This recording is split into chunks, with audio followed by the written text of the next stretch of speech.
You know, in our modern world, we are completely obsessed with lists. We obsess over the Forbes list. We track who is the richest person in the world this week. We argue about whether it's Elon Musk, Jeff Bezos, or some oil tycoon we've never heard of.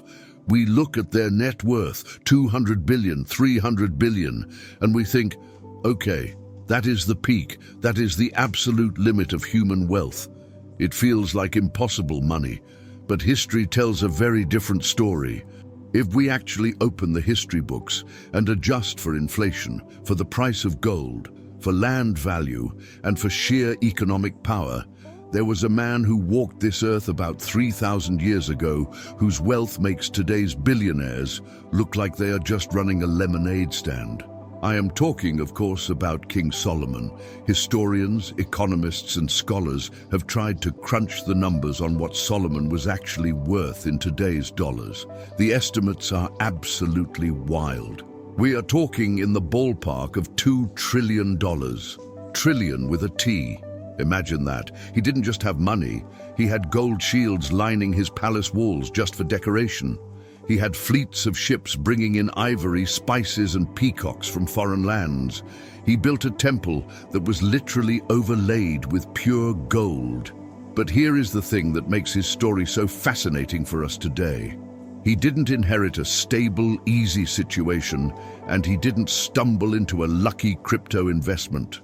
He built it. Now, I know what you're thinking. I can hear the skepticism already. You're thinking, okay, great history lesson, but Solomon lived in the Iron Age. He rode a camel. He didn't have to deal with the stock market. He didn't have high-frequency trading. He didn't have the internet. And he definitely didn't have to pay taxes to the IRS. And you're right. The technology has changed. The tools we use to transact value have changed completely. We aren't trading silver coins for cedar wood anymore. But here is the secret that wealthy people understand and most broke people miss. While the methods of money change, the nature of money never changes. And more importantly, human nature never changes. The fear that keeps you from investing, that's the same fear an ancient farmer felt about planting his seeds during a drought. The greed that makes you buy a meme coin at the top, that's the same greed that made ancient merchants make bad deals. Solomon's wealth wasn't just about commodities, it was about a system. It was based on the software of human behavior. Because these rules are based on how humans think and act, they are timeless. They work in 900 BC and they work in 2024. So, we aren't just going to look at Solomon as a historical figure. We are going to look at him as a mentor. We are going to download his operating system. I've broken down his wisdom into what I call the 5 money rules, or the 5 codes. These are the pillars that held up his massive empire. First, we're going to talk about mindset, because everything starts in the head. Second, we're going to cover spiritual laws, the physics of how value flows. Third is management, the boring but essential engineering of riches. Fourth, self-control, which is really just emotional intelligence. And finally, the action plan, how to actually get off the couch and build this. We are going to go deep into each of these. This isn't just a motivational speech, this is a blueprint. If you apply these, you stop chasing money and start attracting it. Hey, really quick before we dive into the first code, if you're new here, welcome to Solomon's Treasury. We are building a community of people who want to learn the ancient secrets of wealth. Make sure you hit that follow button so you don't miss the map to the next treasure. Let's get real for a second and talk about something uncomfortable. Most people think poverty is just a math problem. They think, I am poor because I don't have enough zeros in my bank account. They think it's an external circumstance. But if you read Solomon's Proverbs, you start to see a different pattern. Solomon taught that poverty is actually a disease of the mind. It starts way before your bank account hits zero. There is a famous proverb attributed to him that says, "As a man thinketh in his heart, so is he." Let's unpack that. It means your life is a physical printout of your internal thoughts. If you constantly tell yourself that money is evil, or that rich people are just lucky crooks, or that people like me are destined to struggle, your brain will actually work against you. It's like a thermostat. If your internal thermostat is set to struggle, even if you win the lottery, you will find a way to lose it all and get back to struggle. You cannot build a castle if you still think like a peasant. You have to change the software before you can change the hardware. This brings us to the biggest trap of all, the scarcity mindset. This is the default setting for 99% of the population. It's that tight feeling in your chest when a bill arrives. It's the jealousy you feel when your friend gets a promotion and you don't. It's the belief that the world is a pie with a limited number of slices. And if someone else gets a big slice, that means there is less for you. Solomon's wisdom suggests that the wise man looks at the world completely differently. He doesn't see a pie that is being eaten. He sees a kitchen where more pies can be baked. This is a huge shift. When you operate from scarcity, you hold on to things too tight. You are afraid to invest because you might lose. You're afraid to give because you'll have less. You are paralyzed. But wealth requires flow. To build Solomon-like wealth, you have to switch your frequency from survival mode to creation mode. You have to believe that there is always opportunity for those who look for it. So, how do we actually fix this? Because it sounds nice, right? Just think rich. But it's harder than that. You have years of programming to undo. Maybe your parents fought about money. Maybe you grew up hearing money doesn't grow on trees. Solomon had a solution for this too. He didn't just sit in a room and meditate. He changed his environment. He surrounded himself with wise counselors. He sought knowledge above gold. He famously asked God for wisdom, not money, and because he had the wisdom, the money followed. If you want to change your mindset, you have to audit your inputs. What are you listening to on your commute? Who are you following on social media? Are you consuming content that makes you angry, fearful, and bitter? Or are you consuming content that teaches you strategy, growth, and business? Your mind is a factory. If you dump garbage into the factory, you get garbage products out. If you dump wisdom in, you get wealth out. It is that simple. I want to ask you a serious question, and I want you to be honest in the comments, because admitting it is the first step to fixing it. Do you catch yourself thinking more about saving pennies or making dollars?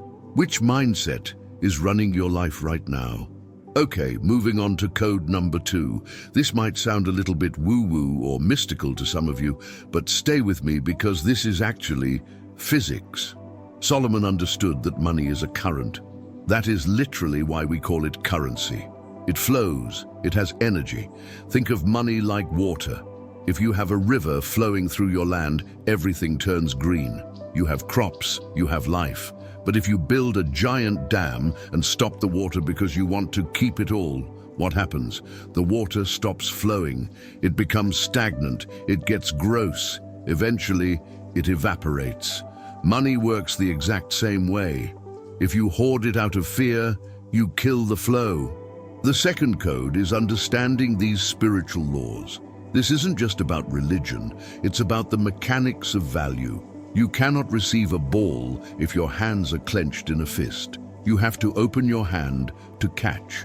This leads us to the most counterintuitive, illogical rule in the entire Solomon playbook, generosity. There is a proverb that says, "One gives freely, yet gains even more. Another withholds unduly, but comes to poverty." Let's look at that logically. Math says, if I have $100 and I give you $10, I now have $90. I have less. Math says minus equals minus. But wealth logic, Solomon's logic, says giving creates a vacuum. When you give, you are sending a massive signal to your own subconscious and to the marketplace. You are saying, I have more than enough. I am a source. I am not desperate. This attracts people to you. It attracts deals. It builds reputation. Think about the Dead Sea in Israel. It's called the Dead Sea because water flows into it, but nothing flows out. It just hoards the water. And because of that, it's full of salt, and nothing can live there. Don't be the Dead Sea, be a river. When you are generous, you unlock a level of abundance that misers never experience. Finally, we have to ask, why did Solomon even want all this wealth? Was it just to eat grapes and party? No, he had a massive purpose. He wanted to build the temple. He wanted to secure peace for his nation. He wanted to build a legacy that would last thousands of years. Here is the truth. If your only goal for getting rich is I want a Lamborghini or I want a big watch, you might get it, but you will probably lose it just as fast because that is a shallow goal. It doesn't have deep roots, but when your why is bigger than you become unstoppable.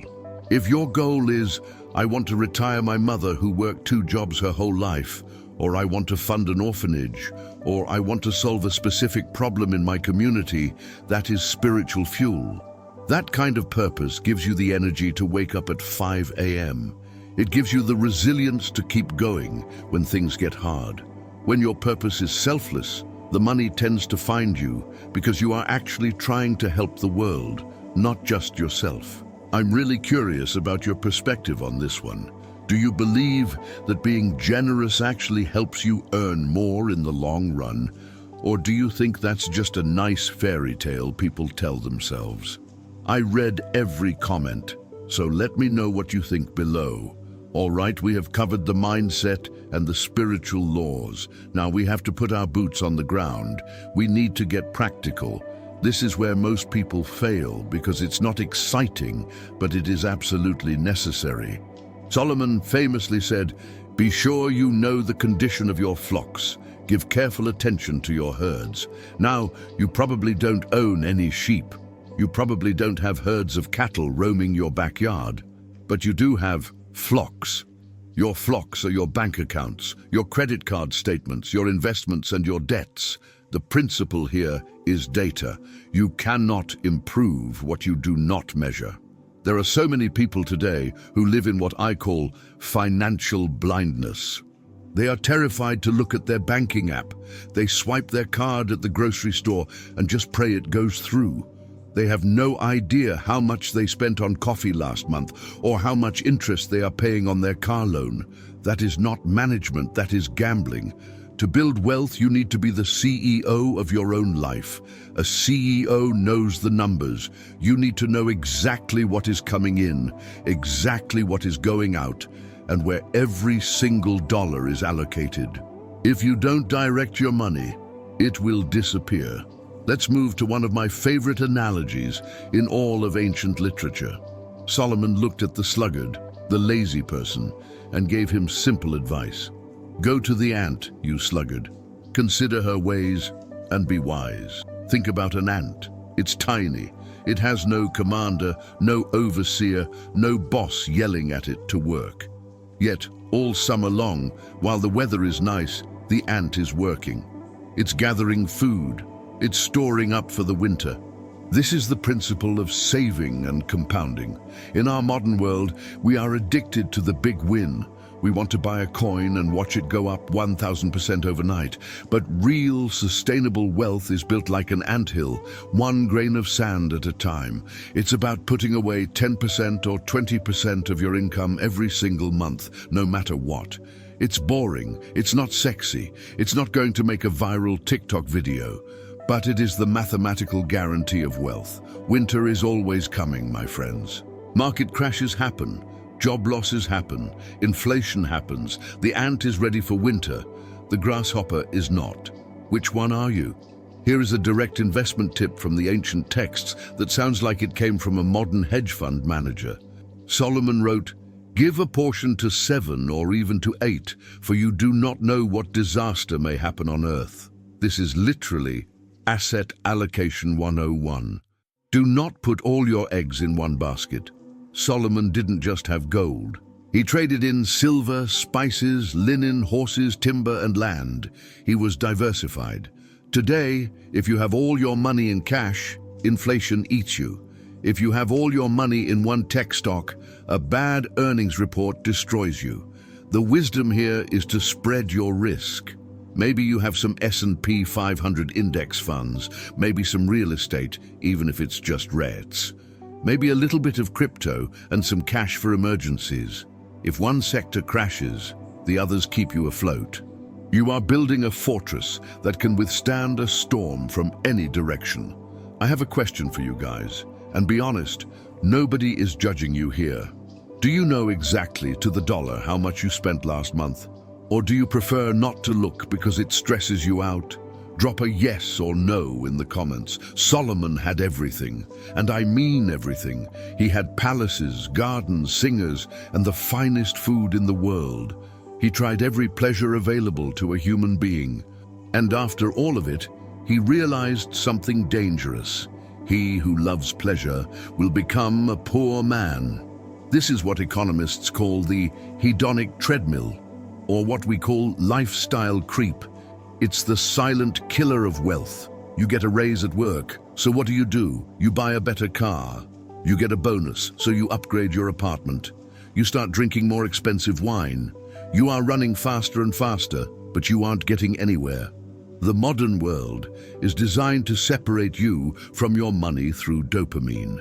Every ad on your phone, every notification, every influencer is trying to trigger your desire for pleasure now.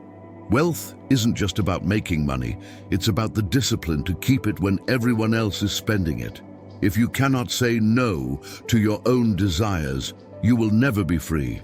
There is another powerful warning in the Proverbs. A faithful man will abound with blessings, but he who hastens to be rich will not go unpunished. Hastening to be rich. That is the perfect description of get-rich-quick schemes. We see this all the time. People trying to flip a house they know nothing about, or dumping their life savings into a scam because they are greedy and impatient. They want the harvest without doing the planting. Real wealth takes time. It's like planting a vineyard. You don't plant seeds on Monday and drink wine on Tuesday. It takes seasons. It takes pruning. It takes waiting. Patience is a superpower in an impatient world. If you can wait, you win. Warren Buffett is a great modern example of this. He didn't make the vast majority of his money until he was over 50. He just let the snowball roll. Solomon said that he who creates a city is strong, but he who controls his own spirit is stronger. Self-control is the ultimate strength. This is about emotional intelligence. When the stock market crashes 20% in a week, what do? Do you panic and sell everything at a loss? That's fear controlling you. When you see a limited time offer for a gadget you don't need, do you impulse buy it? That's excitement controlling you. Your emotions are the enemy of your wallet. The wealthy person makes decisions based on logic, data, and long-term goals. The poor person makes decisions based on how they feel in the moment. Mastering your impulse is the hardest part of finance. It's harder than the math, but it is the most rewarding. What's your biggest weakness when it comes to spending? Is it ordering food delivery when you have groceries at home? Is it tech gadgets, or maybe just random Amazon purchases at 2 a.m.? Tell me I'm not the only one. All right, we have the theory, we have the mindset, and we have the warnings. Now, how do we apply Solomon's Treasury to your life today? We need an action plan. Step 1 is the audit, just like knowing the condition of your flocks. Tonight, I want you to sit down, pour a glass of water, turn off the TV and open everything. List every single debt you have, credit cards, student loans, car notes. List every asset you have, cash, savings, the car, the house. Calculate your net worth.